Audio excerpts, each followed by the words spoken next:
you're a brother or whether you're a mother, you're staying alive, staying alive. Feel the city breaking and everybody shaking and we're staying We're here. We are here. Finally. We are here. We made it. Why are we here? Well, we're here to do some recording of La Podcast. Yes, let's talk about why the podcast, Louie. Well, hey, listen, I don't know if I have all the answers, but I do know this, that I've been told so many times over my professional career that it's inevitable, it must be in the cards that I'm going to do a podcast and transfer some knowledge. And so when I've heard it so many times, it seems inevitable that at some point I should pursue the direction that people are pushing me in. That's really been the story of my life. I've never really had a focus and a dream or an aspiration. It just seems that I followed a path that I was guided to take, and it's afforded me a fairly cool, exciting life. And I think this is just another part of that journey, where I've experienced a lot. And over the course of, being in a profession for 20 plus years, you end up learning a lot. And inevitably, I think transferring that knowledge is not only, for me, it's a joy, but it kind of becomes an obligation. And I like transferring knowledge. I like when people learn. And most importantly, I like when people feel good. And I think that's a part of what this podcast could be. So why podcast? I'm not sure right now, but I think that we'll explore that and figure out exactly why this is happening. But in the meanwhile, I'm just happy to explore. Yeah, I think we got a long road ahead. I think this is going to be an awesome journey for me personally. I mean, being working with you for the past couple of years, I've learned a lot. Just watching you work, seeing how you handle yourself with people, and it's pretty inspiring. And I know we've kind of been talking about this for some time, and just it became so. And we were saying, what's it going to be about? What's the title? We have a kind of a working title now. You probably want to share that. Yeah, I think it's called Stayin Alive with Louie J. And staying alive really because isn't that what we're all trying to do? I mean, really, my goal in any of the businesses that I've had or in the family environments that I've helped create, and it's always been to be able to get people excited and happy and contribute to their lives and to their experiences. That's, I think, what really surrounds me. I like to make sure experiences happen, and I think about people. And I think about not always do we have it so easy. And in that, if there's just an inkling of insight, information, learning that maybe I've experienced or people that I know have experienced, and I can pass that along to help this whole notion of staying alive become more enjoyable. And we're flourishing, and we're not just living, we're thriving. And, if there's just a little bit of information that maybe I've shared, then I think that's a cool thing. And that's where the idea of staying alive came from. Actually, like most things in my life, it's never my original thought. It's not my idea.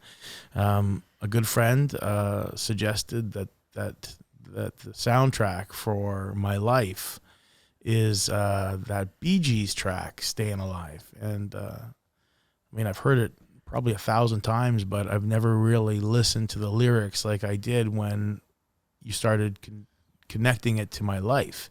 And in fact, it is the story of my life. There's lyrics in that song that you couldn't describe my environment better. And so all of a sudden that started sticking. Like most things. I mean, even the notion of Cabin, the business that I built 5 years ago, it was an idea. It was a conversation, probably over far too much Merlot and too late at night, but it became just a little thought, and that thought just started to grow, and we ended up developing, and that's very much how this podcast is starting. It was a notion, an idea, a little nugget. And then the next thing you know, there was a purpose for it. And then there was a name for it. And then a soundtrack and then a bunch of equipment. And here we are. Yeah, it's fantastic. I mean, I've been really excited about putting this thing together with you. And I know we talked about, what is it going to be? What are your intentions with it moving forward? Yeah, and I've been thinking about what are the intentions, and I think that's the magic of my life, and I would say part of the cool reason why things come my way, because I'm never really connected to the outcome. I don't know entirely what the intention is. I know along the way that, I feel like I've connected or I've motivated or I inspired somebody to do something, and that to me then becomes, well, that's a great outcome. That's a good intention. Right now, at this time, I think it's simply to be able to, to communicate with the things that I see and I've been exposed to and the experiences that I've had, because, I'm lucky enough that I travel, extensively, and I get to see incredible things, and I get to do incredible things and things that people would only ever dream of. And they become part of my average every day. And I never want to take for granted that that's an average every day. It's a special moment. And some of the things that I've been able to, see firsthand and experience and taste and touch and smell, I think that that's something that is interesting to a lot of people, and, I get a lot of questions about, if I'm traveling to here, what would you recommend? How do you get those incredible upgrades at the hotels? And, you always seem to get into the front row of something. And yeah, there's a methodology and a madness and a navigation that gets me there. And I think that's experience and exposure over my life that allows me to make a plan, make a pact in my mind, and then go get it. And that's really where things have come from. So I'm trying to understand what intention is, and what the purpose is. All I know is this, that by this time in my life, I'm 51 years old. And by this time in my life, I've experienced enough to know that there's a lot of stories. And I'm sure we're going to hear about a lot of them in further episodes. Well, let's hope they're entertaining anyway. I'm sure they will be. For some people that are listening for the first time that don't know who you are, and they've tuned in and found us on YouTube or podcasts, wherever you get your podcasts, tell us a little bit about yourself. Who is Louie J, and your career, and how did we end up here? Well, yeah, it's an interesting story. Louie J, I'm born, bred, raised Mississauga, Ontario, Canada. I'm a seasoned traveler. I've been able to experience things around the world, but getting to that point, I think was probably not unlike most people, and just simply trying to make their way up the ladder. And I was no different. I found myself at an early age being very, very focused, and it was going to be that my career was going to take me through the military. And I was starting off a young career in the military and cadets, 13 until 18. It was something that I was very driven and passionate for. It ended up doing very well. Were you influenced by somebody in the family for the military, or was that something that you came up with? Yeah, I think my great-grandfather, was a very religious man, a devout Christian Baptist man in New Brunswick, and a very, very hardworking man. His wish in life was to be able to serve his country. And he enlisted in the Army, and I heard this story as a young boy, and it's always stuck with me. He enlisted in the Army at a very young age, and was prepared to serve the country, and was doing some type of duty and was being told what to do, and he couldn't hear his commanding officer. And it became very clear very quick that my great-grandfather was losing his hearing and was going deaf. And in fact, it was probably his saddest moment in his life when he was discharged for not being able to hear. He had a medical discharge. And so his photo in his military uniform in one of those gold gilded frames sits in my house as an honor to him and his dedication to our country and to his people. And at a time when, they were just young. They were so young. And so I always looked up to him in that. And when I was introduced to cadets at a young age, there was always that, romance in the background that I think my great-grandfather would be proud. Right. And I think that was always ushering me along. Little did I know that, we walked into a bunch of people screaming at each other and push-ups and, marching around a parade square. And that to me was entertaining right off the bat. I was somewhat terrified. I was thrilled. I was excited, and I was hooked. And I was there the next week, and I was there the week after. And then finally I got the uniform, and that was it. At that point, it was like, this is very cool. And I know that I shared that sentiment with a bunch of people at the time because we all felt it was really a piece of us. And I made it a very important piece of us, and I did training across Canada. I was fortunate to be chosen to train in Banff, Alberta. I climbed the mountains, did glacier training, and then was selected to go and train in Germany because I gave it everything. Like practically anything I do, I gave it everything. And I saw my future, my career being military. And how old were you at this time? Well, that would have been, at the time when I'd reached those accomplishments, I would have been towards the end of my cadet career, which would have been 17, 18 years old.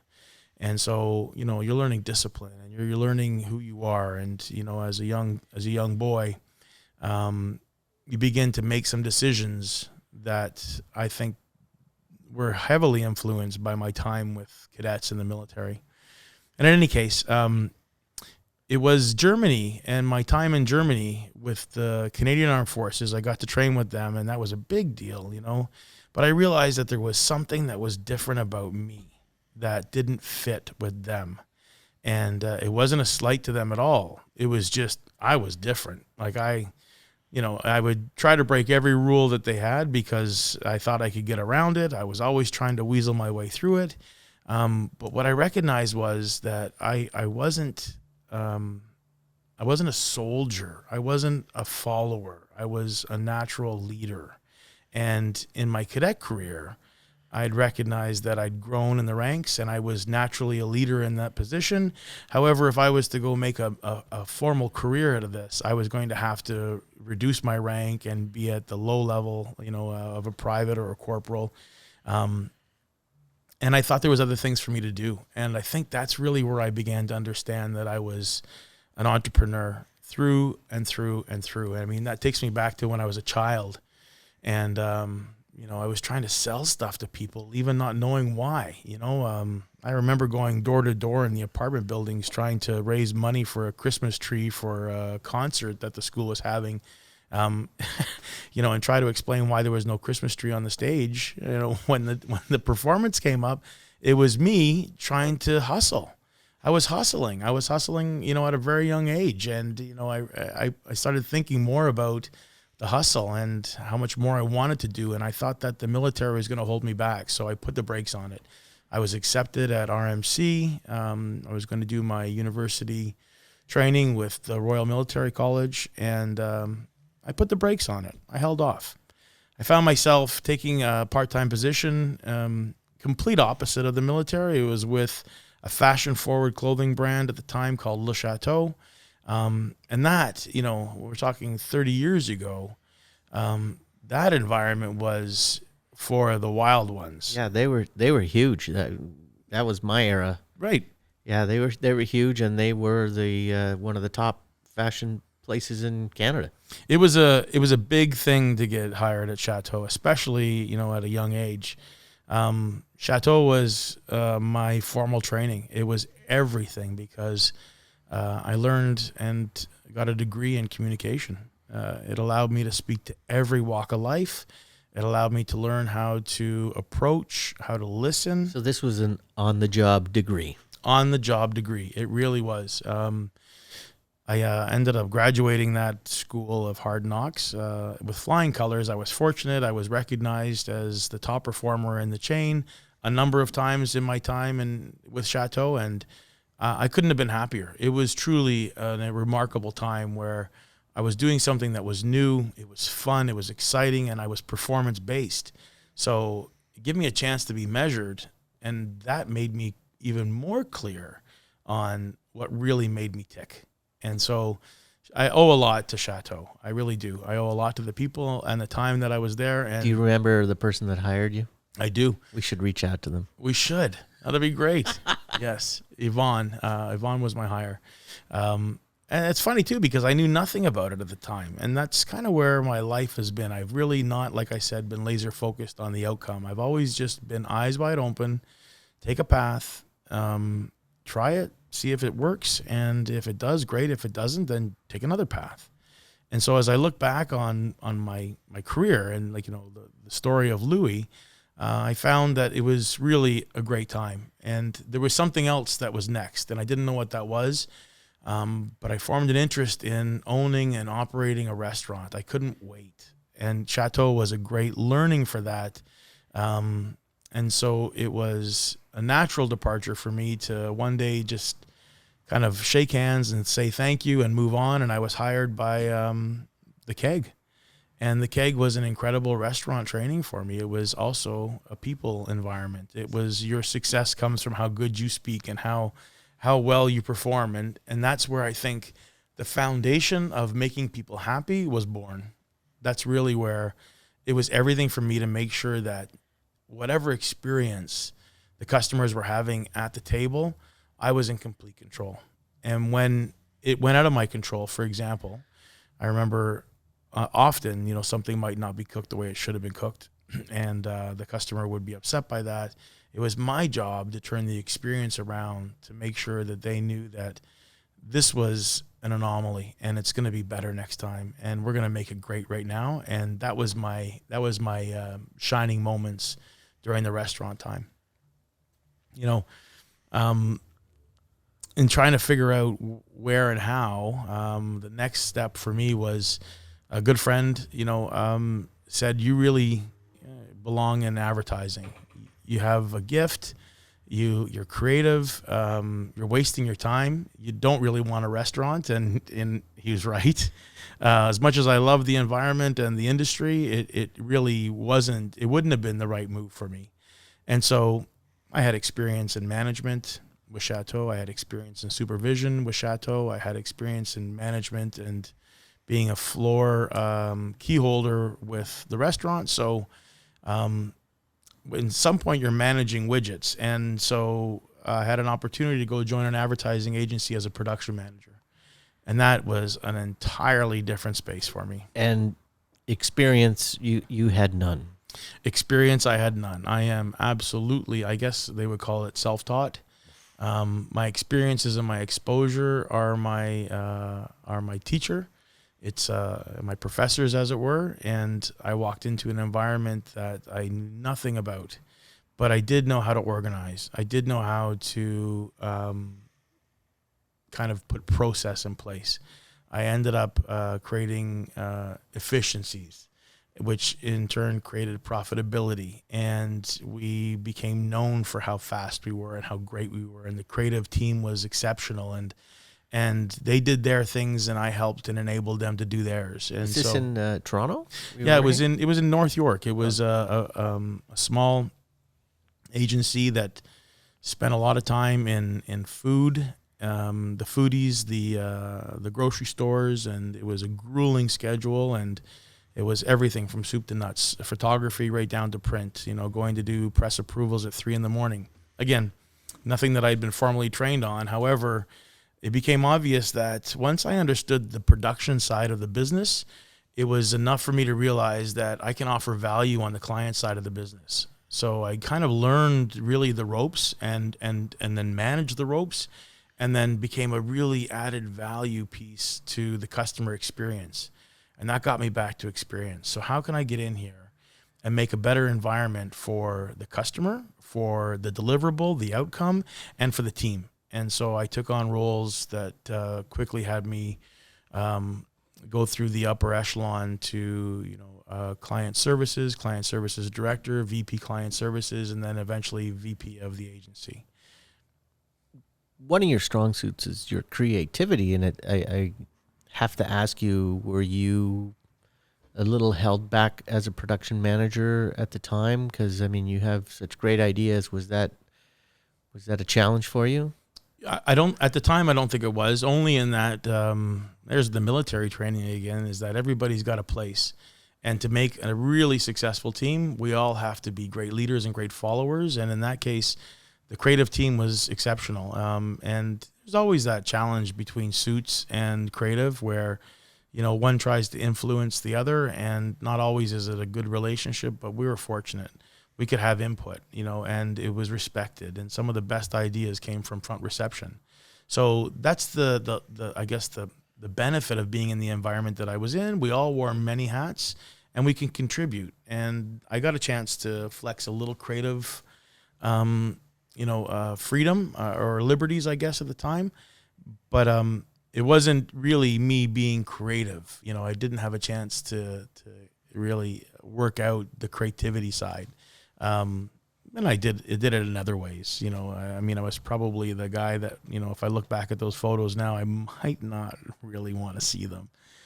Because it was always a show. If it wasn't purple hair, it was shaved hair. If it wasn't shaved hair, it was pointed boots. If it wasn't pointed boots, it was eyeliner. And, that at the time was, a chance for me to be creative and have self-expression. Right. It was a very exciting time. We were running a very fast-paced agency. We were being recognized, awarded, and rewarded. At the same time, it was a chance for me to grow again, and I felt like that was a really neat and interesting place because it gave birth to the idea that I should be able to do this on my own. And after a number of years with the agency, I had left to start a small communications firm. It was called the Department of Communications. Nice. And our recall rate was 100%. So, we were cold calling everybody we could. We had no business. We had no money. We were living on $333 a month. Did you have partners? I had two partners. An exceptionally creative director that had, been to the show, won all the awards, and been recognized, and wanted to take a different approach, and took me under his wing. And a production manager for film and TV. Oh, wow. And it was a fun time. Cool office down in the heart of Toronto. And it was us starving, trying to make it all work, but it was fun. And we had a great time doing it. And, one thing leads to another. And again, not having those blinders on took me on another path, which was some good friends of mine were selling snowboard and skiing paraphernalia. Anything that got their adrenaline pumped. They were into outdoor action adventure sports, and they asked if I would write a marketing plan for a .com at the time when .coms were just reaching the height of excitement, and people were giving money away like no tomorrow. And so I wrote the marketing plan, came up with the visuals and the graphics and what this company could look like and the name, and we went and pitched it to an investment bank and a bunch of private... Burton Snowboards? Not Burton Snowboards, yes. But along the same time. Right. That was the height of it all, right? But yeah, we went and pitched it to an investment group in Montreal, and we thought we did really poorly. But on the contrary, we ended up actually asking for $250,000, and they gave us $500,000 to start the business. Fantastic. And we started an action adventure sports company online when e-commerce couldn't even be spelt. We were pioneers. We were really in early, and it was very thrilling because our investment group was so supportive. It gave us a chance to flex our wings and fly a little bit. We ended up doing, I think, the unthinkable. Within 6 months, we went from a privately held company to trading publicly on the Toronto Stock Exchange. Wow. Yeah. It was rapid fire. And you're, a bunch of punk ass kids with tattoos and, founders of a .com in the Canadian marketplace. Inevitable failure was on the horizon. There's no question we weren't going to make it. However, we did. We made it. We made it for round one of financing. We made it into round 2 of financing. We did road shows. We went all across North America talking about the brand. We became recognized. And lo and behold, a company called the Baines Report, along with Globe and Mail, published the top 25 e-businesses in North America. North America. Yes. And so this gives you a good indication that these punk-ass kids from Mississauga and Oakville could create something that would have held that clout. We ranked number 23. Wow. Yes. 23, which, got us a full-page a full-page write-up on a supplement that was put in the Globe and Mail in the business section about e-commerce and the business behind e-commerce. And I was fortunate enough to do a bit of a speaking tour talking about permission marketing before we even knew what that was, email campaigns before text messaging.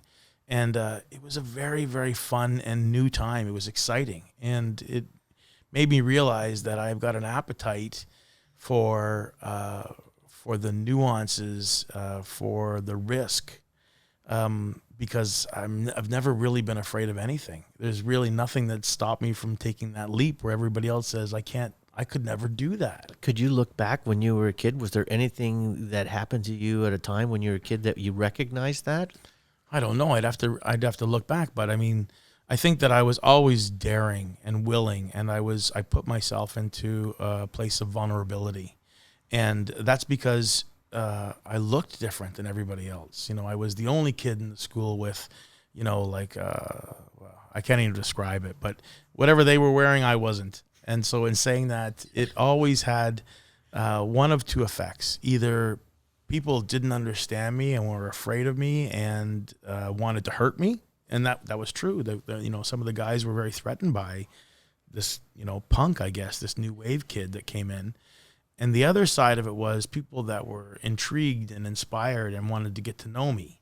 And luckily for me and for everybody, the second part of that group won. They always were bigger. There were more of them. And then they would slowly, become almost like an ambassador for me and talk about the fact that I'm a nice guy and I'm not, I don't look like I act. And I guess that the combination of those two things afforded me the opportunity to make a lot of friends. And I loved it. I mean, school at a young age, and looking back at that now, I have nothing but, smiles from ear to ear because I was fortunate. Not everybody was. And I was lucky enough that I could be the glue between the jocks, the brainers, the Ginas, the smokers.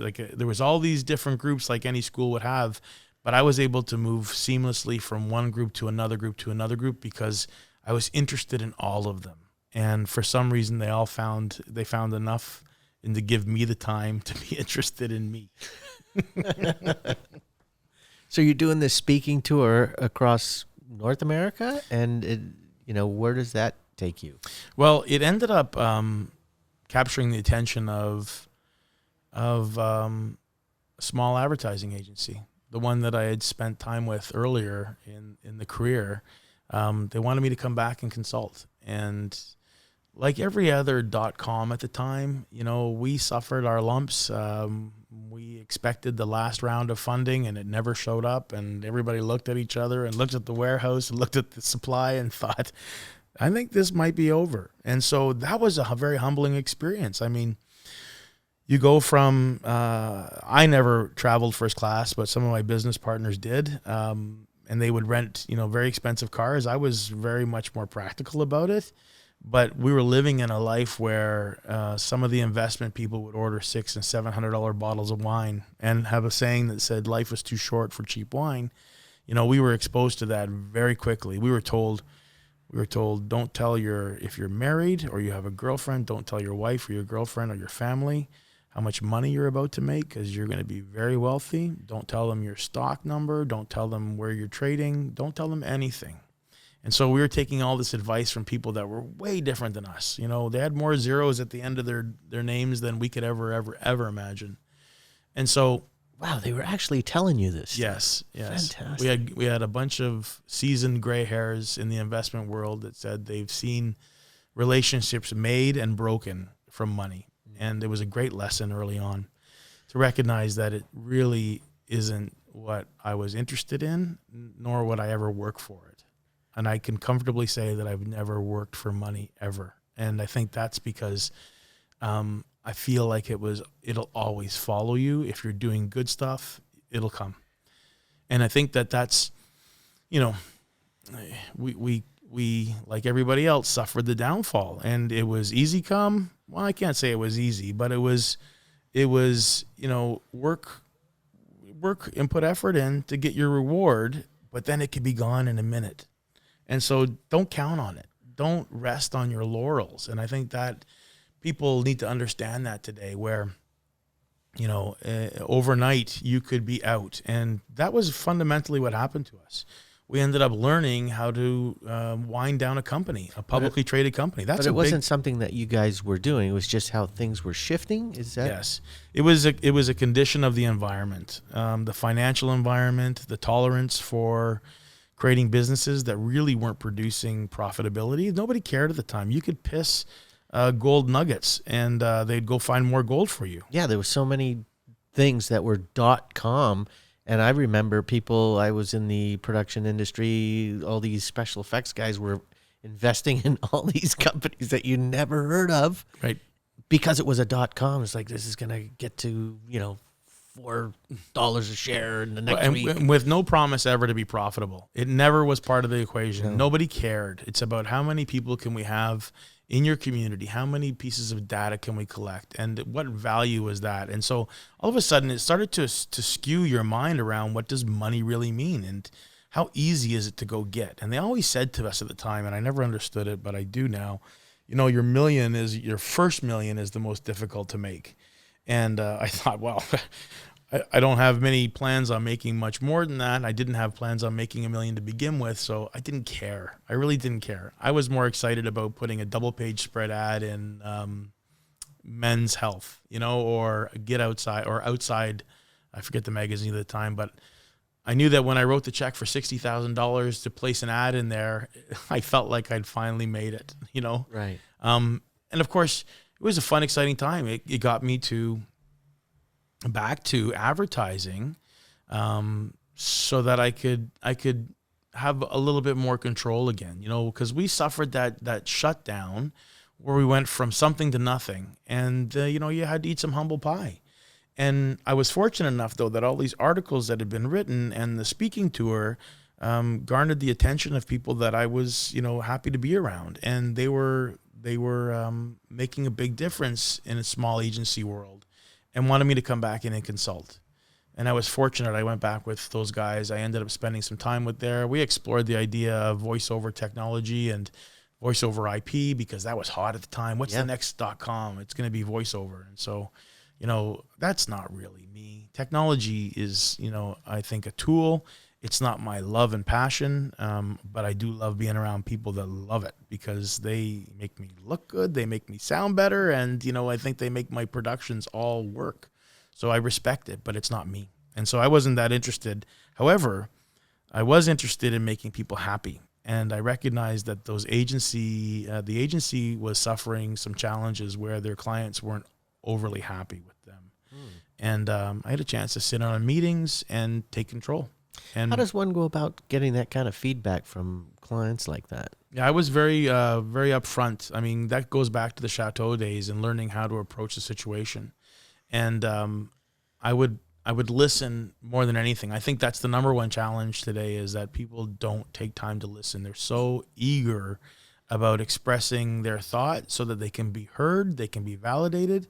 And that was what I saw happening in the agency because, well, the creative director needed to, put his thumb on the piece, had to have the last say and had to do it with authority. Otherwise, that wasn't strength and that wasn't determination. It wasn't what they thought they wanted. And what I did is I listened.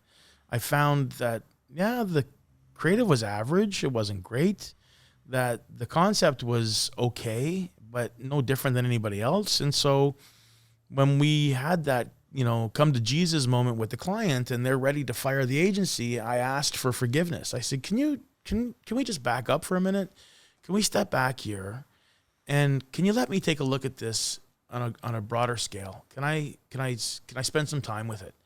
And because right now I can't help it. I agree with you. I agree with you that the creative is average, that the approach could be better and your outcome is no different than anybody else. And so they gave me that permission and I came back after listening and made recommendations, and it saved the client agency relationship to the point where I went on to continue helping and listening and injecting my opinion and recognizing that over the years I'd gained some knowledge and thought this is a good chance for me to help this agency that really I I cut my teeth with. Yeah, they're like family to you. Yeah, and I really wanted to do, them a service, myself a service, and the client a service, and ended up creating some great pieces following that. And I spent about a year and a half with them in that transition time. And the reason I say transition is I just had a baby. It was our first, my first daughter, Madeline. And so, what happens in that first year, it's crazy. It's chaos. You don't know what you're doing. And so this was for me some stability at the time. I knew that it was maybe a platform to go do something else, but I didn't know what that something else was. But then it became quite clear that I have to have my own agency. I have to create an environment that I can be in complete control of, and I can work with clients that I feel are the right fit for me and for the people that are around me, and whether I'm not proud of this, but I ended up leaving that agency and that client, which happened to have been the world's largest in their category, in their sector. We were fortunate that in the Canadian operation, we had the opportunity to create, meaningful creative and marketing tools and sales tools where they were going to be seen all around the world, So I felt very accomplished there. And like I said, I'm not proud of this, but that client came with me when I started the agency. Wow. Yeah. And I never want to take anything off of anybody's plate. Right. And the only way that I slept at night at the time was really recognizing that they were leaving anyway. If I wasn't there, they were gone. And so that for me was a way to be able to say, well, at least I can take care of you, and we can continue. And they really kickstarted my agency. At the time, I called it Warwick, Manzo and Dunn, WMAD. I wanted it to sound like an investment house or an accounting firm, because I didn't think it was reasonable to say this should be the Manzo Group, or it should be Taxi or Jump or, Pillow, something cool that a creative agency would call themselves. Mm-hmm. And so I called it Warwick, Manzo and Dunn because nobody was doing that.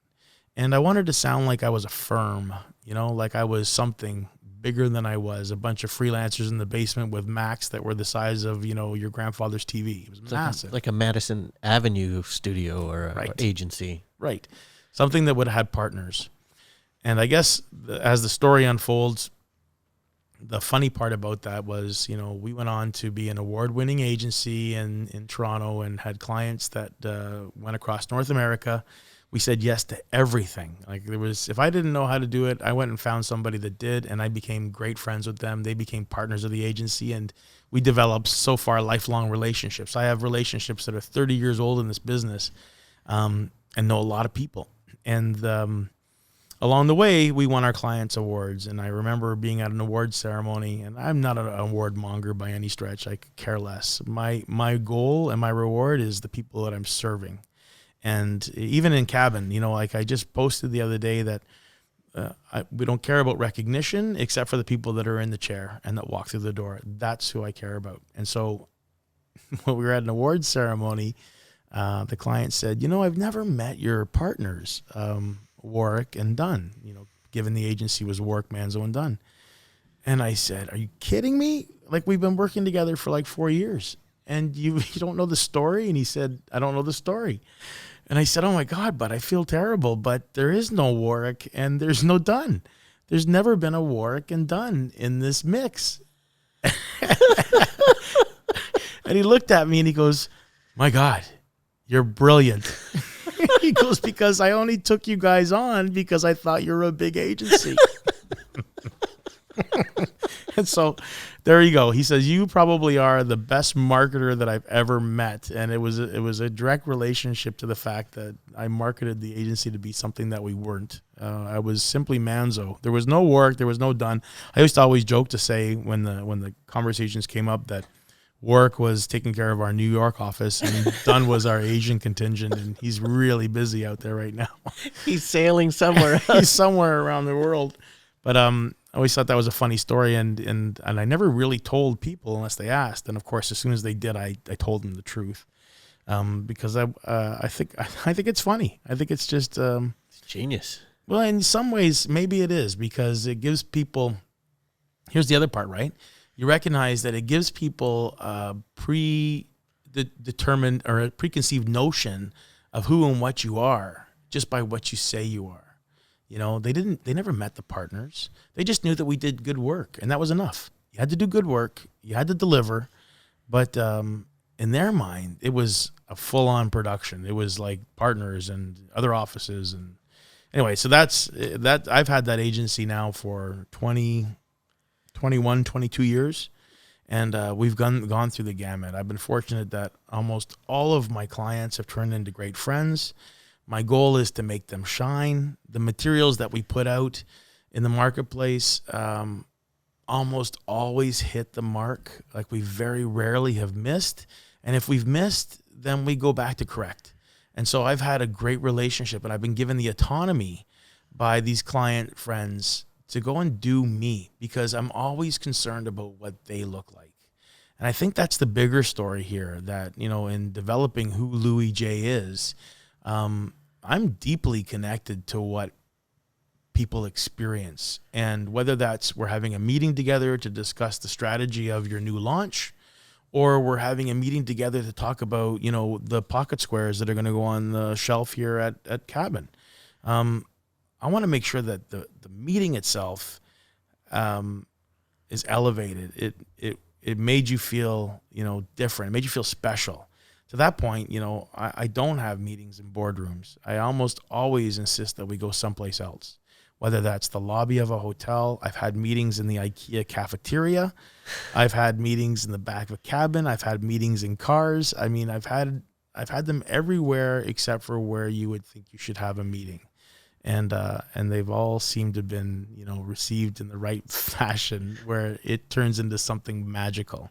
And I'm lucky. I mean, I've got great client friends, you know, that they recognize too that I'm working to make them look good and to mitigate the risk, get them their bonuses, get them their vacations, make sure that their senior leadership teams recognize how much effort they put into making this happen.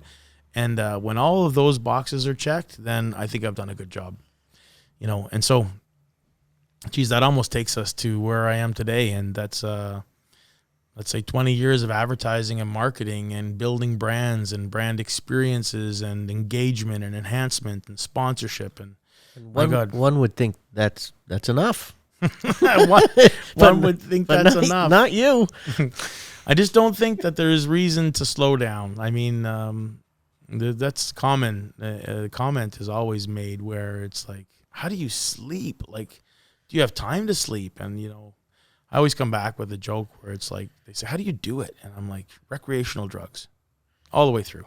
But that's not the case. That's not the truth. I'm motivated by people's excitement. If I can go and build something, deliver something, create an environment, create an experience, like, I am driven to make that exceptional. There's two things to that. It's like building that and then sustaining that. I mean, you've had Cabin here, your Mississauga location for, is it 5 years? We're coming up to 5 years. That's right. And sustaining that. Well, and I think that's a true testament to the people that I bring in to be beside me. You know, my team, I very rarely ever consider them staff or working for me. I've never considered myself a boss. Some people refer to me as a boss, I think in jest, because it's funny and it's not really what it is. But I've been smart enough to recognize that you're only as good as the people you surround yourself with. And in that case, in everything that I've done, I've had people that are better than me. You know, Cabin's a perfect example of it. Yes, this notion, this idea was given to me, and then I ran with it, and I still am very excited about creating an exceptional customer experience. Service is everything, and I know it intimately. So putting all the little pieces in place to make service become our true door knocker, our opening, to me was just, that's what makes me excited and happy. You know, creating the environment and the experience from the moment you walk in, that goes a very long way. However, if you don't follow up and have the next pieces in place, it'll die as fast as it started. And what I mean by that is the haircut has to be exceptional. The experience with the barbers in the chair has to be exceptional. The conversation needs to be fluid, and it needs to be relevant, and it needs to be right, and it needs to be, more than anything, authentic. But it's not canned. Like, you know, No. I'm a customer of yours, as you know. It's not canned. It's very authentic. If it's not authentic, and that's, I think, another piece of this puzzle, where authenticity has to be at the core of everything you do, because you'll be found out. It'll be recognized that it's not authentic. And then everything you've done to make those pleasure points and those touch points where people walked away going, that was exceptional, they're going to dismiss it because they'll recognize that it wasn't. And at some point, you're going to be found. And so for me, the easiest way to avoid that is just to be authentic and to be real and to create an environment that says, yes, we do have a structure and a procedure. We need to make sure that our customer experience is consistent. You know, so when it comes down to me scripting what that experience looks like, it has things like a greeting at the door, but that's his greeting. That's her greeting. It's not me saying we have to say this. You know, it's not somebody insisting. I mean, the only thing we really insist on is that we create a warm and inviting and welcome space, and we use a language around how we talk to people, and we call almost everybody that walks through our door bud, because to me, there's not a better compliment to be paid. If you're at the level where you're my bud, then we're buds. Right. And this is the environment where it's very pedestrian. It's not overproduced. It's meant to have scratches and bumps and hiccups. And, you know, it's, when you talk about authenticity, this is a real reason that it is, because we show the flaws as much as we show the shine, you know. And in saying that, you know, bud is part of that conversation, but it's his version of bud. It's her version of bud. It's what happens at the chair. And all of a sudden you recognize that you're in a different space here, you know, and that is also translated into the other environments that I create: national sales meetings, conferences, trade shows, product launches. And it's been said that part of the strength that, or I guess the benefit that I bring to the table, is that I help create the culture of the environment that I'm serving. So in corporate, you know, if you don't have culture, well, it doesn't matter. Corporate doesn't matter. If you don't have culture in any of your work environments, if you're missing that human touch, that empathetic side of the business, like how you really feel for them, then you're missing the point. Like you end up losing the battle, because culture is everything. It's everything. And so if I can influence, you know, in a pharmaceutical, you know, where there's 160 people, and I get the general manager pulling me aside, you know, saying, do you have any idea what kind of influence you've had on our culture? And it makes me realize that my work is being done. You know, I'm there for a purpose and a reason, and I want to help influence that. I want to make sure that that new hire that just came from that other competitor, or that other pharmaceutical, or that dental manufacturer, whatever, wherever they came from, I have to make sure that I've created an environment at the events that I manage and I host, and whether that's, you know, an internal launch in the office, or if it's at a 5,000 person conference, that I've created a space for them to walk into going, wow, I'm glad I'm here. I didn't expect this. I made the right choice. I made the right choice, right? And that's a lot to be said, because you can have other people out there that are pushing that our message and our commitment and our company, and, you know, they're putting an outward message, but in a lot of cases they forget that inward message, and that's hugely important in producing a strong outward message. And so, you know, I think that those are some of the things that I like to spend my time doing. You know, building the cabins has been a thrilling part of my life. Having time in corporate and twisting the way that they do things has been a very thrilling and exciting time of my life. And I think those are feel good, very proud moments for me. And I'm fortunate. I recognize that I've been given kind of a stage to do that. And I think that really is me in a nutshell. Beyond that, of course, you know, if I wasn't to speak of my family, then I'd be leaving out half my story, because I'm so grateful that, you know, I met my wife at a very young age. I was 17, Tammy was 16. You know, true young love, sweetheart. Was it school relationship with school? High school sweetheart. High school sweet. Thank you. High school sweethearts. You know, and I won the lottery there. You know, we got together young, and by all accounts, we should have been divorced 3 times by now. But we've never that we wouldn't even be able to understand that word. We're so far fetched from it. We're always the couple that everybody, one of our friends, would compare themselves to, saying, you know, what would Louie and Tammy do? And that was a lot of pressure. However, it's natural, and I'm fortunate. I've got the best relationship anybody could ask for, from a partner, from a soulmate, as it were.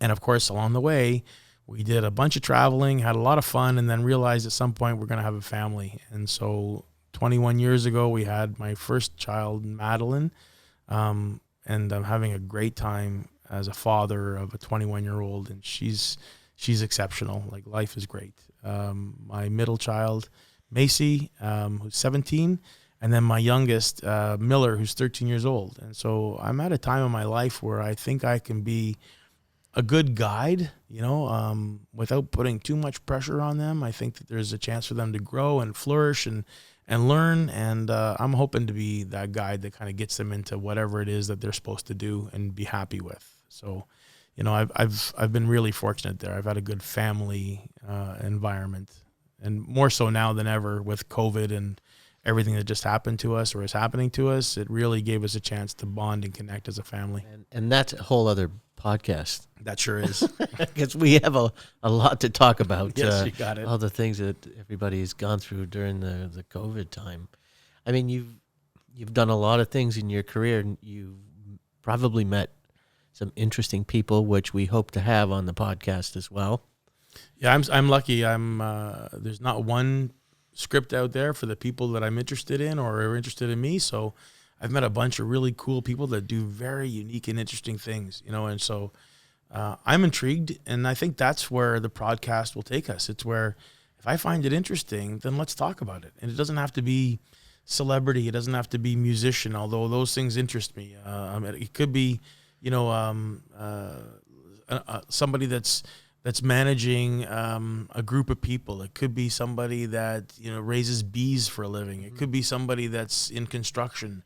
And in every walk of life in there, I'm fortunate that I've got a lot of really unique people around me. Not unlike that school scenario where it was the jocks, it was the Ginas, and I can have a great time with all of them. So in that case, I've got some good people that I'd love to be able to poke and prod. I'm looking forward to having them on here. And maybe we should just wrap this one up. This is our first one. It's the first one, Frank. It's in the books. It's in the books. All right. Well, I don't have an official way to wrap it up, but other than, well, I guess we'll see you next time. We'll take it at that. We'll see you next time. Thanks, Frank. That was great. First one out. All right.